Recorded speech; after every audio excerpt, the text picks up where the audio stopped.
Hey, what's up guys, this is Bravo, and today I have a very special video for you. I'm bringing you the final control schemes and controller settings, the layouts that you'll be playing when Halo 4 comes out. Now, first of all, let's get right into it. Everybody wants to know about Bumper Jumper. Now, when I was visiting 343, I talked to them about the Bumper Jumper controls and just how important they are. And originally they were going to have two different Bumper Jumper options, but it looks like they've decided on just this one, which everybody seems to be pretty happy about. Of course, you have jump on the left bumper, right bumper is melee, throw grenade on the left trigger, and shoot is obviously on the right trigger. And your reload is going to be B, Y to switch weapons, but your sprint is on A. Now that's something I'll touch on in a moment. Your armor ability is on X, and also new is your select grenade will now be on the D-pad. Now I don't think the D-pad grenade switch will be too hard to get used to. I think that'll be pretty easy, but the sprint is going to be a little bit difficult. If you want to be able to sprint around corners and really be able to look and zoom, you're going to have to claw that A button, so that might be a little bit of a challenge, but overall, as I said, I think everyone is really happy with these Bumper Jumper controls,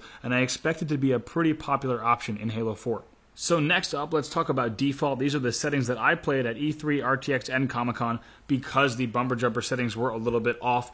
But default, I think, is a little bit of a challenge to use only because B is crouch. Now, when you're crouch jumping or just using crouch to kind of Gandhi hop, if you will, in competitive games, it's nice to be able to have that crouch on that stick. But when you don't and you have sprint on that stick, it creates a little bit of a challenge. So, of course, default will be the most popular setting because out of the box, everyone's going to be playing default, but I think players might find it a little bit hard to get used to, and I'm going to be really interested in talking to some pro players in the near future and asking them what they think about crouch on B, and I wonder if it'll be a little less popular in the competitive space. Now next up is Fishstick, which is brand new, and zoom is moved to the left trigger, so you have zoom on that trigger, you have armor ability on left bumper, throw grenade right bumper, and fire weapon on your right trigger, of course, and B to crouch, A to jump, and X to reload. Now this is a lot like a Call of Duty type setting, and really they made it so that it's more familiar to people who are coming from different FPS games. So of course your melee is also on your right stick, so it'll be really easy to pick up if we have players coming over from Call of Duty or other games. They'll be able to use that left trigger to zoom, and they'll probably find it a lot easier to use and a lot easier to get used to, and hopefully play a lot more Halo 4. I think it's going to be really interesting to play Halo with this button combination. I'm not sure if I'm going to like it, but I'm looking forward to giving that a try as well. That's Fishstick.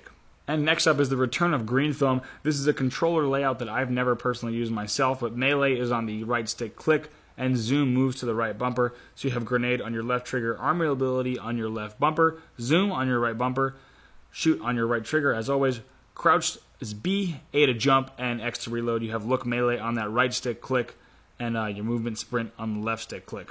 And next up is recon, which has seen some attention in the competitive Halo scene, but you have reload move to the right bumper, so everything pretty normal. Aside from that, look and zoom is back to your right stick and click, and your movement crouches on the left stick. So for that reason, I definitely see this being used and being quite popular. Melee is B, A to jump, and X to sprint. So a little bit of different control settings combined in that one. That's recon.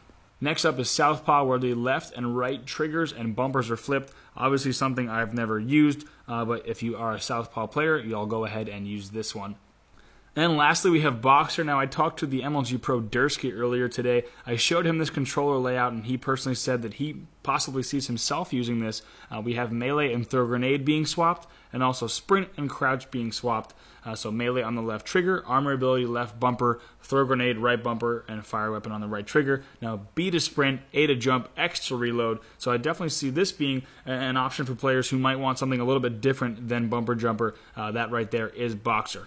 So thank you for checking out this video. Definitely let me know which control setting you think you're going to be choosing. For me, it's kind of between default and Bumper Jumper. I think I'm going to definitely stick with Bumper Jumper though, because B to crouch on default seems like something that I really wouldn't want to have on my control settings. And personally, after playing with A to sprint on Bumper Jumper a little while, it was pretty easy to get used to, so I think I'm going to be leaning towards Bumper Jumper, but let me know which control setting you think you're going to be choosing. It's definitely going to depend on how you play the game, what's most comfortable, your armor ability, all those kind of things are going to factor in, so let me know. Discuss it in the comments below. Of course, thanks again for checking out this video. I'll have videos every single day from packs for you, showing off new aspects of the game, so definitely like and subscribe if you have not already, and I'll talk to you guys later. Peace.